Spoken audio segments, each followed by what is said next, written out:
अपने दिन की कीजिए शुरुआत अध्यात्म के साथ। देखिए धर्म गंगा कार्यक्रम प्रत्येक दिन सुबह 9 बजे नए एपिसोड में नई जानकारी और प्रसंगों के साथ होंगी अध्यात्म की बात। पेश है धर्म गंगा कार्यक्रम। नमस्कार, सुप्रभात। मैं दिलजीत आपके साथ पुनः उपस्थित हूँ सुबह के 9 बजे धर्मगंगा कार्यक्रम में, और हमारे साथ मौजूद है खास बातचीत के लिए प्रत्येक दिन की तरह आज भी पंडित धीरज झा धर्मेश जी महाराज। और सबसे पहले महाराज जी आपका स्वागत है हमारे जय श्री राधे, सुप्रभात। और जैसा कि हम सभी जानते हैं कि हमारे धर्म गंगा कार्यक्रम में सनातन धर्म से जुड़ी हर तथ्यों के विषय पे विस्तृत चर्चा होती है, और आज सुबह 9 बजे हम चर्चा करेंगे सनातन धर्म से जुड़ी उन पहलुओं पे जो लगातार हम लोग देखते हैं, सुनते हैं, लेकिन कभी उस पे चर्चा नहीं किए। हम बात कर रहे हैं विशेष तौर पे जब मूर्ति पूजन होती है या जब प्रतिमा की पूजन करते हैं या भगवान की फ़ोटो को रखकर पूजा करते हैं, तो उनमें अक्सर देखा जाता है कि भगवान के साथ जीव जंतु पशु पक्षी का जुड़ाव होता है। और उनका ये जुड़ाव क्यों होता है, इन्हीं तथ्यों पे आज हम चर्चा करेंगे महाराज जी से। तो महाराज जी, सबसे पहले मेरा प्रश्न है कि विभिन्न देवी देवता के साथ ऐसा देखा गया है कि पशु पक्षी जीव जंतु का जुड़ाव होता है, इसके पीछे का क्या कारण है? देखिए, भगवान, ईश्वर, परमात्मा, आदि शक्ति, जैसे ही ये शब्द होता है,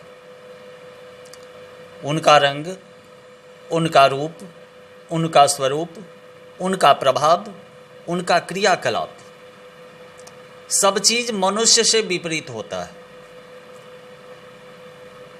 मनुष्य का वाहन देख लीजिए और किसी ईश्वर का वाहन देख लीजिए।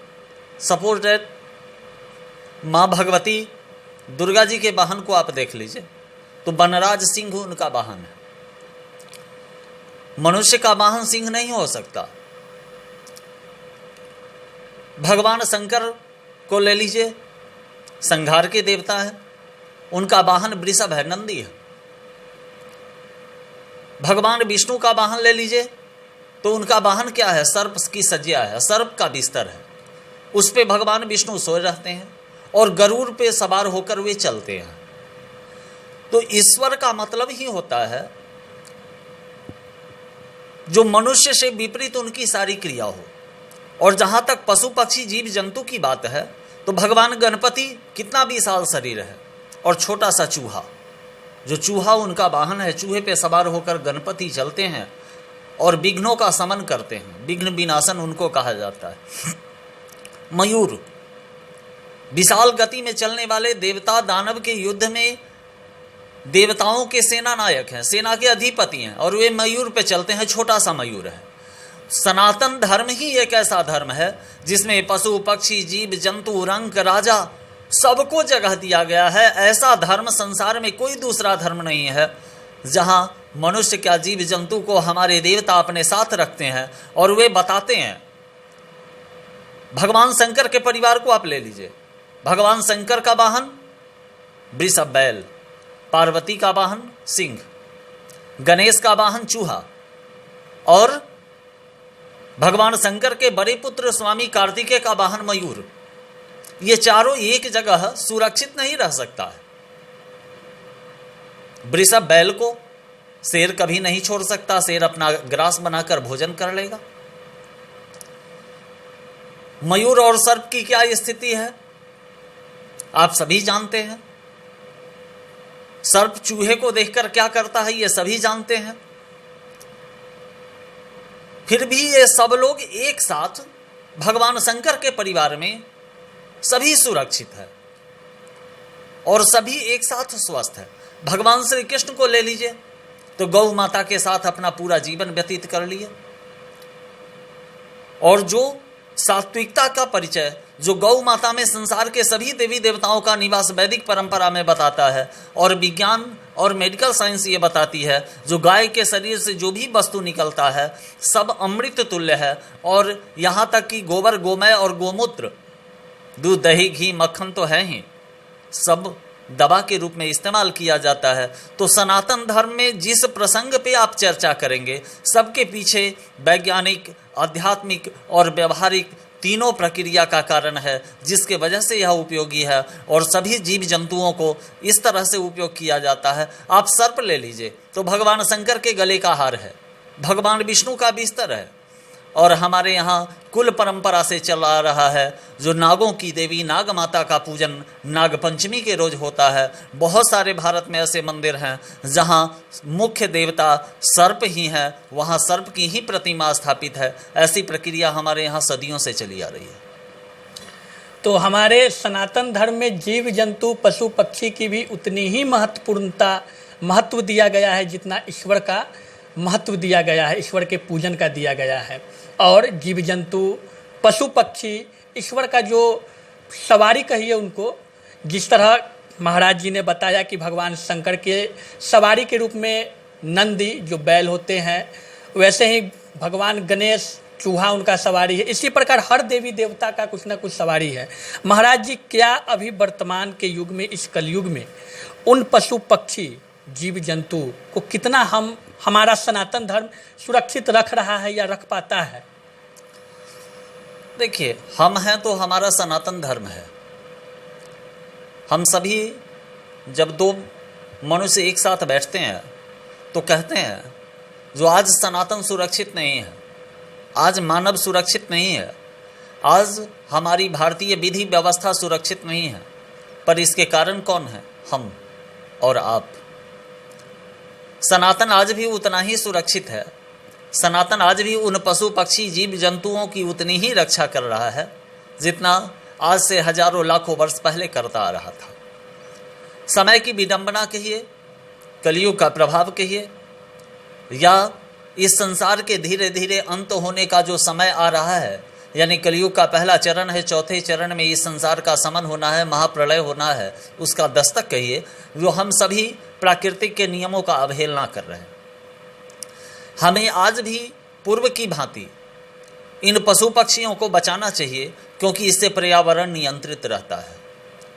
पर्यावरण को अगर व्यवस्थित करना होगा तो आज से हजारों वर्ष पहले जो हमारे सनातन की प्रक्रिया थी, जीव जंतुओं के रक्षा की प्रक्रिया थी, ईश्वर के आराधना की प्रक्रिया थी, गौ पालन की प्रक्रिया थी, इन सभी प्रक्रियाओं को अगर हम अब अपनाते हैं तो फिर से हमारा भारत द्वापर और त्रेता वाली स्थिति बन सकती है। फिर से वातावरण शुद्ध हो सकता है, फिर से समय पर बारिश हो सकती है, फिर से हमारा भारत विश्व गुरु बन सकता है। इसमें कहीं कोई संदेह नहीं। जीव जंतु की महत्वपूर्णता सनातन धर्म में कितनी है, ये आपने महाराज जी की जुबानी सुना।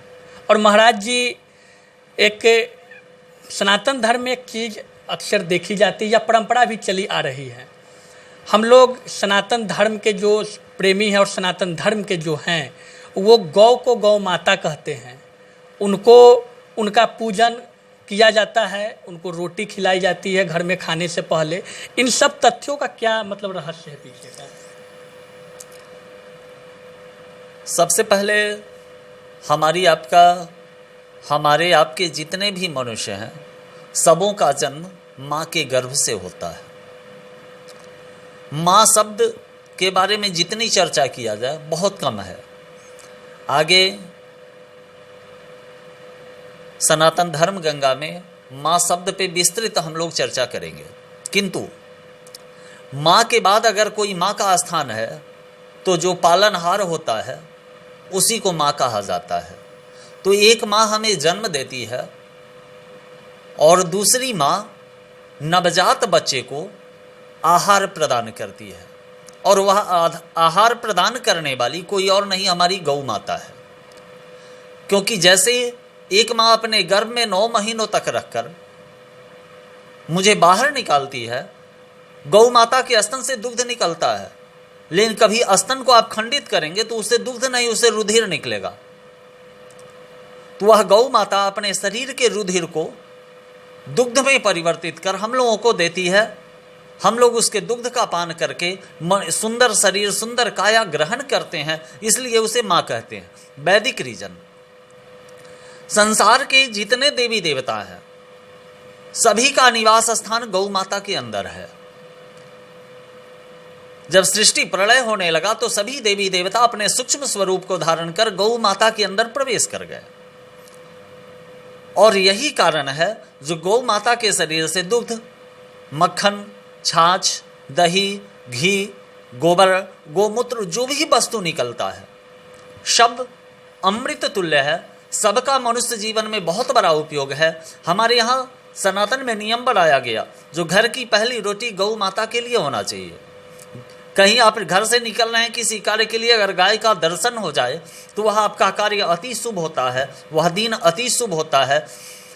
यह सब इसीलिए ऐसा हमारे सनातन में बनाया गया ताकि सबों का संवर्धन हो, सबों की रक्षा हो और सबका कल्याण हो और सनातन धर्म विश्व में सर्वश्रेष्ठ धर्म कहलाए। इसीलिए ऐसा हमारे ग्रंथों में बताया गया। तो गौ माता का सनातन धर्म में जो स्थान दिया गया है वो कहा गया है, और जैसा कि महाराज जी ने भी बताया कि गौ माता के शरीर के अंदर सारे देवी देवताओं का वास है, और गौ माता अमृत जो देती है, उन अमृत से एक मनुष्य जो होता है अपने शरीर को, कदकाठी को इस प्रकार बलिष्ठ बनाता है, वो सब गौ माता की कृपा है, जिस कारण गौ माता को हमारे सनातन धर्म में माँ का दर्जा दिया गया है। तो आप हमारे साथ बने रहिए धर्मगंगा कार्यक्रम में, हम और भी आगे चर्चा करेंगे सनातन धर्म से जुड़ी हर तथ्यों पर। तब तक के लिए नमस्कार।